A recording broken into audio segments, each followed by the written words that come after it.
Every single one of you listening to this right now has a story in your life that would positively impact other people, that would motivate and inspire other people to make big changes in their lives. And you're not sharing it and you're not having the impact that you want to have because of shame. Shame is an emotion that I come across so frequently in the work that I do, because I think that when we are growing businesses, when we are putting ourselves out there as experts in whatever we do, when we're trying to be more visible, and when we're grappling with the idea of making more money, being worthy of making more money, this emotion of shame really comes up so much, and it is such a powerful emotion. So I want to talk about that today, and it may be a topic that some of you don't want to address because it can feel really scary to think about addressing your shame and to acknowledge the stories that you're telling yourself. But I think it is one of the most important things you can do if you're growing a business. The more you grow your business and the longer you're around, the more you're going to find that you are going to have to be more visible, that people want to understand the person behind the brand. They want to understand your story. You're going to have to step up and be more of a leader, whether you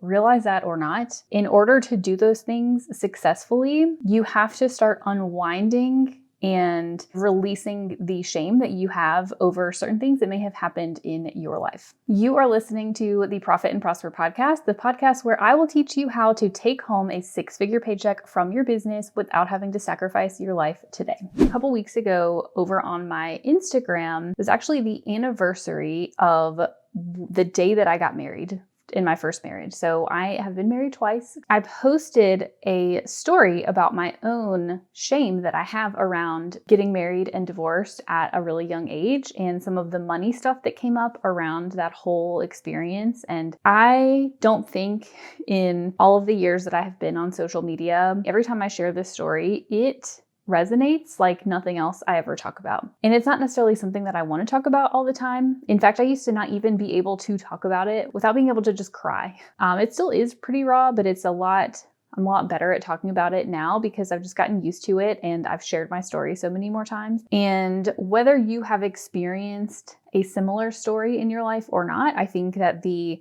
idea of the shame that you have around your stories and what you should have done or should be doing now or could be doing is so strong. And we need to learn how to move past those things. So I won't go deep into the whole story of my first marriage. We reposted an episode that I did a couple of years ago. I think it was back in 2022 when this one aired, where I walked through that whole story of getting married pretty young, being in a relationship that I later realized was mentally, emotionally abusive, getting divorced, taking $55,000 in debt with me just to get out. So if you want to hear the details, if you want to hear about the darkest time in my life, one of the darkest times, go check that one out. As I talk about how difficult it used to be for me to share that story, I'm specifically thinking about a podcast interview that I did back in the fall of 2021. So I had been full-time in my business at that point for about a year, and I was on a podcast that was hosted by a friend who is known for asking these sort of like deep,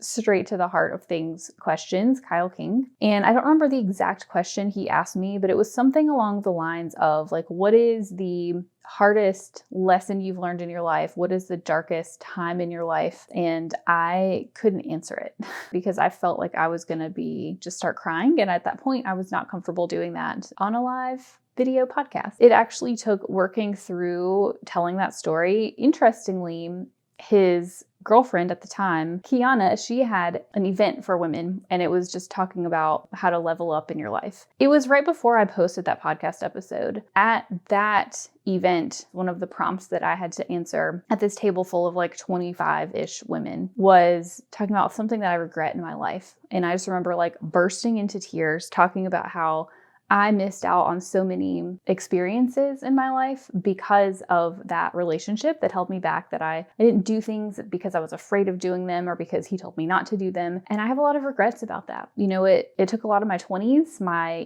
late teens and my 20s away from me. Even after we split up, it still impacted the way that I lived my life for a long time because I had internalized these thoughts about myself. And it was in that room actually that was really helpful for me, I think, in sharing that story to them, to a bunch of strangers. There were a couple people I knew, but mostly strangers. A couple of them came up to me after and was like, listen, I've either been in a relationship like that or I'm in one right now. Just saying I understand what that's like and I understand the feelings around that was really, really validating. Or what I have realized through sharing this story more and more in the last couple of years is that the shame that I have around that experience that I had, this idea of, I should have done better. I should have known better than to be in that relationship. I should have gotten out faster. How did I allow myself to be stuck there for so long? If I was a better wife, if I was a better woman, maybe it would have turned out differently. From the relationship to the debt piece of it was making me hide. Running a business and showing up to be visible and talking about the money stuff in the way that I do, it made me not share, the complete picture. So whatever story you have, you feel ashamed of, I should be doing something, I need to be doing something differently. Anytime I hear those words, I should, or I need to, I've got to do this, those are triggers, those are signals for me to say like, that person has a shame story in their head that is on repeat. But I think what I want you to realize is whatever your story is, that you have gotten through so many things in your lives. Like we all have experienced different, like really dark moments and we've pulled ourselves out of them. Hopefully we have. The more you begin to own your story, the more you are going to be able to take back control of your life, the more you'll be able to show up as your full, authentic, unapologetic self without as much fear, and you'll be able to have more impact. If I use myself as an example, given I talk about business growth and profitability and money and wealth creation, if I allowed the story that I tell myself about how did I end up with having so much debt? How did I end up in that situation? I should have been smarter. I should have done XYZ so much differently. If I allowed that to prevent me from showing up fully, I would not be able to do the work that I do. And I know like a lot of you, I personally have a big vision for the impact that I want to make on the world. If I wasn't able to show up as fully myself and say, hey, listen, this is where I've been, I would be holding back just so many things from my clients, from my community. One of the things I really believe is true is that when we grow businesses, you are going to be forced to address your fears and any big T or little t traumas you've had in your lives. Like you're going to be forced to address all of those mindset blocks and everything that's happened to you. And as hard and as scary as it is, to me, I don't want to go through my life having those things holding me back, because it will prevent me from living my life to the fullest. Life in general is hard as it is. I think that when we choose to take the entrepreneurial path, we make it a lot harder on ourselves than it would be otherwise in ways that we don't even realize until we're in the thick of it. I'm going to share in a second some of the things that I personally have done to help me move past the shame and the stories that I have. But I'm just going to encourage you to say like, getting past these things is really hard. Growing your business is going to force you to address all of your different traumas and triggers that you have. It's going to be a constant work in progress. I don't think there's ever going to be a day where our brains are perfectly at peace 100% of the time. I think there's always going to be more things that come up. So I think the sooner you can build this muscle of learning to address it and learning to shift your thoughts that you have about your past and your stories and your future and whatever else is going on in the world, the sooner you learn that as a skill set, the more successful you're going to be. So what I'm going to give you now is 4 things that I personally have found to be really useful in shifting the stories that I have around my own shame so that I can sit here today and talk about things without having tears rolling down my face. And the first thing, I kind of just said this, but just sort of reiterating that there will always be shame. There will always be fears that come up in business and in life. The key that I have found is not trying to eliminate those things entirely. It's in learning how to move past it faster so that I don't go down a shame spiral whenever something comes up, instead of spiraling and losing a day or two or a week or two, or just getting really thrown off my routines. Like with content, for example, that's something that's happened to me so many times in the past, is where I'm being more consistent with posting on social media, and then something happens, something triggers my shame, and my response is to shut down, go back to what feels comfortable, which is burying myself in work, basically buffering away the feelings. And then I stop posting content, and then it takes me weeks if not months, to get back into the swing of things. And it's just this spiral that we go through. So the faster you learn how to pull yourself out of it in a more quickly, I think really is the goal. And so the goal is never going to be to fully eliminate feelings, because feelings are meant to be felt. So the first thing I think is really helpful is to allow the feelings to happen. Recognize in your body when these things are happening, to learn to just sit there and feel it for a minute. I was raised in a place where, and my family certainly didn't do this on purpose, but I didn't really feel like I should have strong emotions. I didn't necessarily feel super comfortable with the deep sadness or anger or showing fear, right? I wanted to be seen as somebody who was strong, who was capable, who was, able to just keep going even when things were tough. And so I have this tendency to not want to feel the feelings because it sucks, right? It doesn't feel good in your body. And so I've been doing yoga since 2009. One of the things I do is go back to a lot of the breathing that we do in yoga. And so this might be, similar if you do meditation or breath work or anything like that. But I literally just like to sit. If I feel myself starting to spiral, I'm sitting cross-legged on my guest room bed right now. I'll put one hand on my chest and the other one here on the top of my stomach, which you can't really see. I'll just sort of put my hands here and close my eyes and just breathe. And just feel whatever the feeling is in my body. It helps me sometimes to describe the way that it feels, to pinpoint, scan my body top to bottom and just pinpoint, okay, is it in my shoulders, my throat, my brain? Is it in my stomach? Is it heavy? Is it hot? Is it cold? Does it, move around quickly? Like, what does it feel like? Just describe it in as many different words with as many different sort of senses as you can. The crucial part here, if you're going to sit and actually allow the feelings to be in your body, is to do that in a way that's not judgmental. And so releasing any sense of like, I shouldn't be this sad. Who am I to feel so triggered by this? There's people in the world who experience so many worse things, right? Remove that temptation to sort of judge yourself for feeling the way that you do and just allow it. When you notice those thoughts coming up in your head, I picture it like a little cloud floating over my head up here. I just picture it and I just like blow it away. After you do this, I think number 2 is really important to do, and that is to write it down. This is something that I encourage my clients in the High Profit Society to do on a daily basis, is to notice throughout the day when you have a strong emotion, whether it's positive or negative, but notice when you have a strong emotion and just observe. I prefer pen and paper because I think you process it a lot better with your brain when you actually physically write with your hand versus typing on a keyboard, but you do whatever is easiest for you. Write down the factual circumstances of what you were doing. I received an email from a client. A team member sent me a Slack message. Somebody left me a comment on a social media post. Write out what thoughts you're having about that thing that happened. Just literally brain dump, like, what is it that went through your head? And then describe the feelings that you felt. How does that make you feel? And then from there, what I think is really helpful is to acknowledge, what is your natural instinct telling you to do right now? When I feel this way, when I'm having these thoughts, what do I want to do? I want to hide. I want to bury myself in work. I want to go binge eat in the pantry.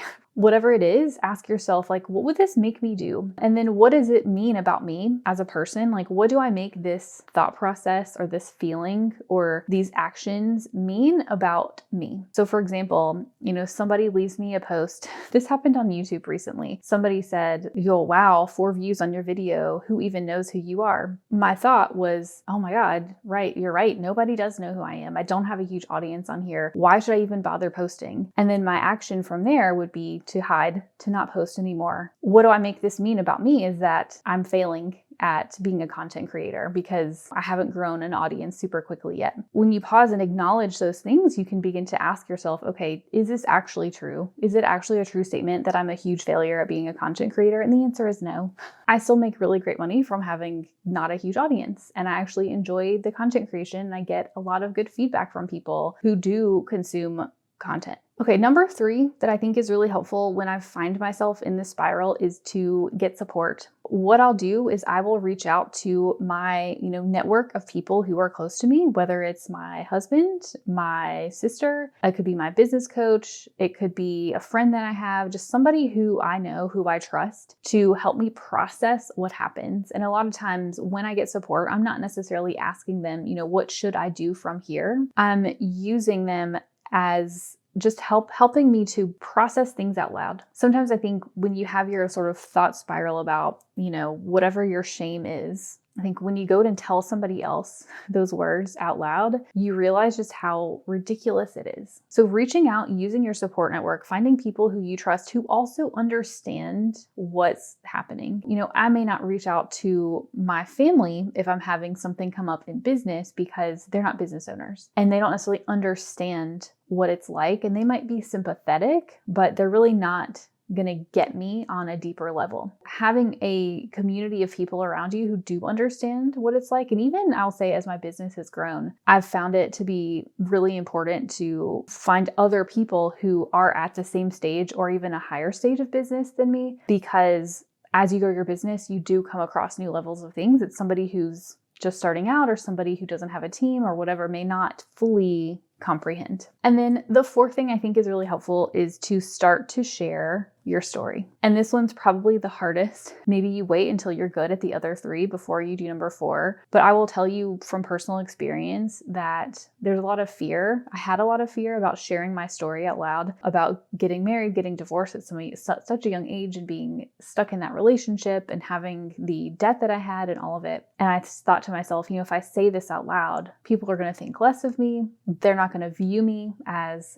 good of a business owner. They're not going to want to hire me. They're going to think that I'm just not going to be successful in business, right? All of it's going to spiral and make it so my business fails, which is always my deepest, darkest fear that I have. But actually what I have found is that through sharing that story, sure, like there may be people who are turned off by it. I think every time I share it, I definitely get unfollows. Like I definitely get people who unsubscribe, and that's totally fine because I recognize that whatever I'm talking about may trigger something in them that makes them uncomfortable and they just don't want to hear about it. But my people are the people who are positively impacted by it. It goes back to this idea that we all have a story of something that we've gone through that, we can say from the other side, here's what happened, here's how I approached it, here's what went well, here's what I wish I had done differently. We all have a story like that will positively impact other people, and 100% of people aren't going to be on board with it, and that is totally fine. The more that you share your story, I think the more that you will see that it's actually